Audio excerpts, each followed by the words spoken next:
Assalamualaikum warahmatullahi wabarakatuh. Sebelumnya perkenalkan, kami dari kelompok 4 akan membahas materi tentang menyelesaikan pengujian dalam siklus akuisisi dan pembayaran akun-akun terpilih. Sebelumnya kami perkenalkan terlebih dahulu. Saya bisa Tiani dengan NIM akhir 146. Saya Faik Hamsun dengan NIM akhir 147. Saya Syedita Alera Mandagi dengan NIM akhir 148. Saya Syedita Arifin dengan NIM akhir 149. Selanjutnya materi akan disampaikan oleh teman atau rekan saya.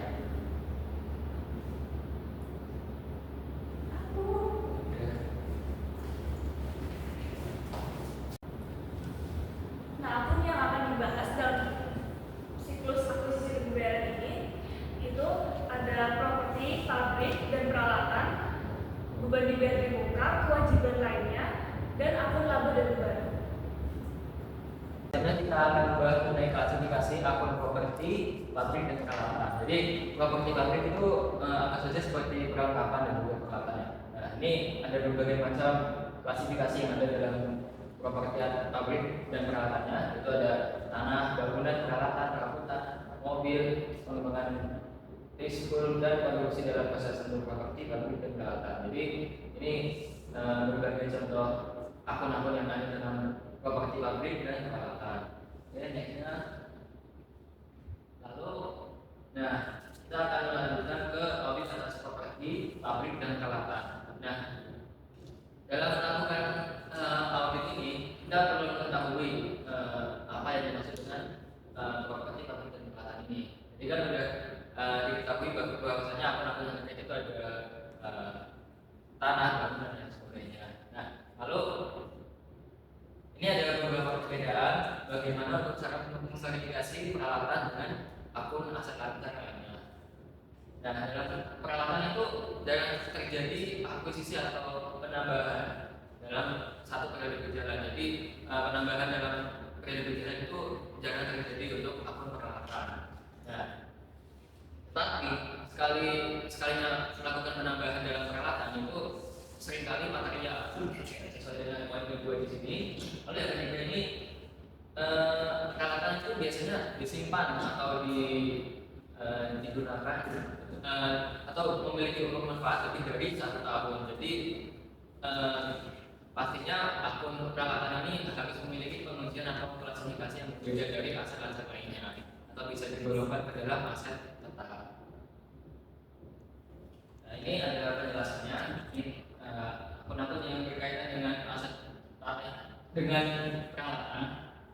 Ini ada peralatannya, terus ada saldo penyusutan, lalu ada misalkan terjadi penjualan aset peralatan itu pastinya ada keuntungan dari kerugian atas pelepasan, baik kredit atau debit, terus ada beban penyusutan. Next lagi kita ke tahapan-tahapan yang ada di dalam pengujian aset dan peralatan. Jadi tahapannya ini ada 6. Ya, selanjutnya saya akan menjelaskan kedua yang awal dari melaksanakan prosedur analitis dan memverifikasi akun berjalan. Untuk poin selanjutnya itu akan dijelaskan oleh teman saya. Oke. Nah, poin yang pertama itu terkait dengan melakukan prosedur analitis. Nah, dalam melakukan prosedur analitis itu kita perlu membandingkan akun terkait dengan akun terkait pada periode berjalan dengan akun terkait dengan periode sebelumnya. Karena ini kan prosedur analitis atau bahasa gampang itu membandingkan akun terkait. Nah, jadi seperti yang dikatakan oleh yang dijelaskan di PPT sebelumnya, kan ada beberapa akun terkait dengan peralatan dan juga properti pabrik. Nah, ini ada beban penyusutan, reparasi dan pemeliharaan, biaya manufaktur, dan juga peralatan dan akun-akun yang lain yang terkait dengan peralatan. Nah, untuk itu kita akan membandingkan bagaimana akun-akun yang di sini itu dibandingkan dengan akun-akun tahun sebelumnya. Ini ada poin-poin yang dijelaskan di sini. Jadi, mengapa kita melakukan prosedur analitis itu supaya kita mengetahui bahwasanya dalam penghitungannya itu tidak ada kesalahan atau salah satu. Lalu yang kedua itu memverifikasi akuisisi tahun berjalan. Nah, karena kan tadi dijelaskan dalam poin 1 bahwasanya peralatan ini jarang sekali terjadi akuisisi dalam satu periode berjalan, tetapi sekalinya melakukan akuisisi itu biasanya melakukan akuisisi dalam kondisi yang material. Nah, jadi dalam melakukan verifikasi akun terkait dengan akuisisi itu kita menguji asersi manajemen, yaitu ada eksistensi, kelengkapan, keakuratan, klasifikasi, hak, bisa batas atau cut off, dan juga detail typing. Atau ada 7 asersi manajemen yang dikaitkan dalam verifikasi akuisisi yang berjalan. Oke, nextnya akan dijelaskan oleh teman saya.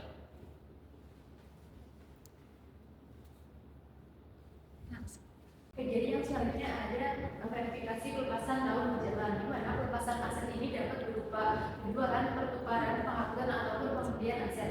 Di sini auditor perlu memastikan bahwa seluruh pelepasan aset ini telah dicatat dengan benar dan pada jumlah yang sesuai atau tepat.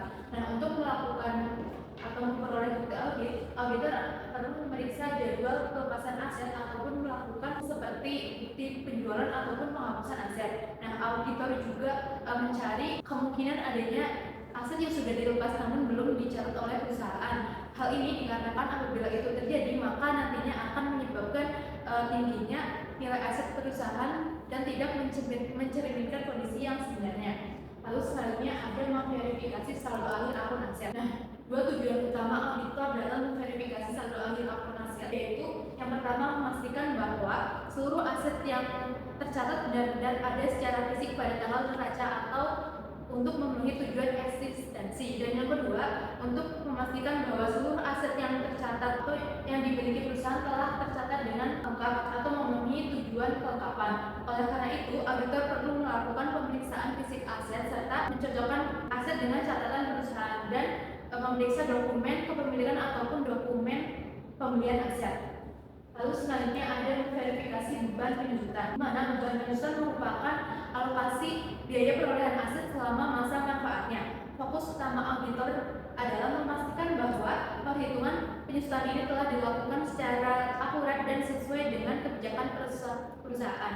Selain itu, auditor juga memastikan bahwa perusahaan telah menerapkan metode yang konsisten dari tahun ke tahun. Lalu yang terakhir ada verifikasi saldo akhir akumulasi penyusutan, di mana akumulasi penyusutan ini adalah total penyusutan yang telah dibebankan sejak aset mulai digunakan. Nah, tujuan auditor adalah untuk memastikan bahwa saldo akhir akumulasi penyusutan yang tercatat dalam file induk aset tetap ini sesuai dengan saldo yang terdapat dalam buku besar. Sehingga auditor juga perlu melakukan pengujian kembali terhadap untuk memastikan bahwa saldo akhir penyusutan ini telah disajikan secara wajar dalam laporan keuangan. Selanjutnya ada audit beban dibayar di muka, di mana beban dibayar di muka ini merupakan beban yang dibayar terlebih dahulu tetapi masa manfaatnya ini akan diterima atau dikonsumsi pada periode mendatang. Nah, contohnya ada asuransi dibayar di muka, lalu ada sewa dibayar yang ditanggungan, dan aset tidak berwujud ini adalah aset yang umurnya bervariasi. Namun dalam beberapa kasus akun tersebut itu sangat material, tapi ada juga yang jumlahnya tidak material. Nah, prosedur analisis ini seringkali sudah cukup, tapi dalam audit atas akun tersebut juga menjadi sangat signifikan dan melibatkan pertimbangan khusus kompleks. Nah, audit asuransi dibayar di muka ini akan digunakan contoh dalam kasus selanjutnya. Selanjutnya akan dijelaskan oleh rekan saya. Selanjutnya, gambar 19.2. Pada bagian ini dibahas mengenai akun asuransi dibayar di muka. Akun ini muncul ketika perusahaan membayar premi asuransi terlebih dahulu untuk periode yang akan datang. Pada saat pembayaran dilakukan, premi dicatat sebagai aset. Seiring berjalannya waktu, saldo tersebut akan dialokasikan menjadi beban asuransi. Karena transaksi pembelian polis dan pembayaran premi termasuk dalam siklus akuisisi dan pembayaran, sebagian pengujiannya sudah dilakukan melalui pengujian transaksi akuisisi dan pengeluaran kas. Dalam akun asuransi dibayar di muka terdapat 3 tahap pengendalian akuisisi dan pencatatan asuransi. Yang pertama itu seperti otorisasi pembelian polis baru dan pembayaran premi. Yang kedua, pengendalian atas register asuransi atau catatan polis dan jatuh tempo. Pengendalian atas register asuransi adalah catatan polis asuransi yang berlaku dan tanggal jatuh tempo setiap polis. Audit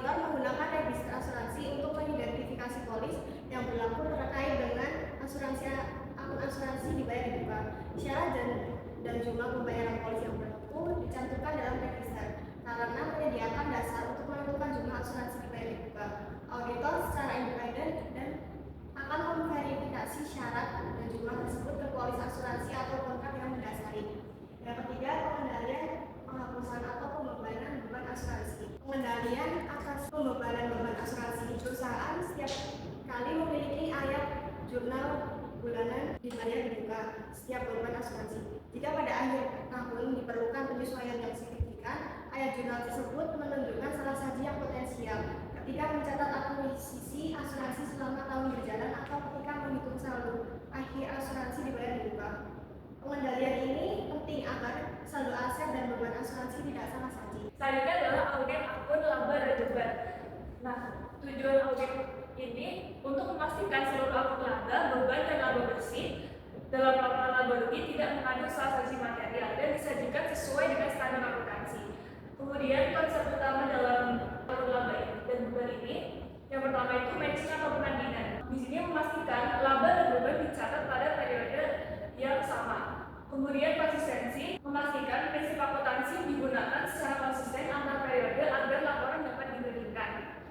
Kemudian pendekatan untuk mengaudit akun laba dan beban, yang pertama itu ada prosedur analitis, pengujian pengendalian dan pengujian substantif atas transaksi, dan pengujian atas rincian saldo. Selanjutnya adalah audit akun laba dan beban. Nah, di sini auditor membandingkan trend dan rasio untuk mendeteksi kemungkinan salah saji. Contohnya tuh membandingkan setiap saldo beban, akun dan kewajiban dengan tahun sebelumnya. Selanjutnya adalah pengujian dan pengujian substantif atas transaksi. Nah, di sini digunakan auditor untuk memverifikasi akun neraca dan laporan laba rugi secara bersamaan. Penilaian tetap dinilai memadai, maka auditor dapat memperoleh keyakinan bahwa transaksi telah dicatat dengan akurat, diklasifikasikan dengan benar, dan dicatat tepat waktu.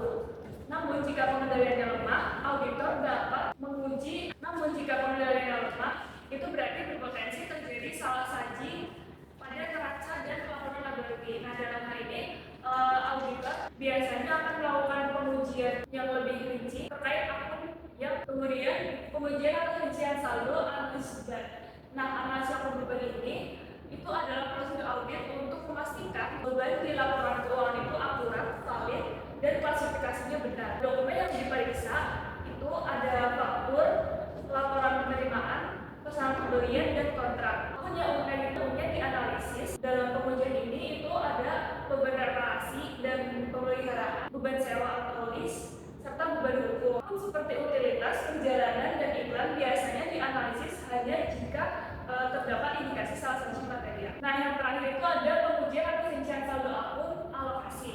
Nah, contoh alokasi itu penyusunan aset tetap dan amortisasi hak cipta, yakni aset berumur lebih dari 1 tahun. Alokasi itu penyusunan aset tetap dan amortisasi hak cipta seperti aset berumur lebih dari 1 tahun, kemudian sewa dan asuransi biaya dibongkar, alokasi biaya manufaktur antara persediaan dan harga pokok jualan.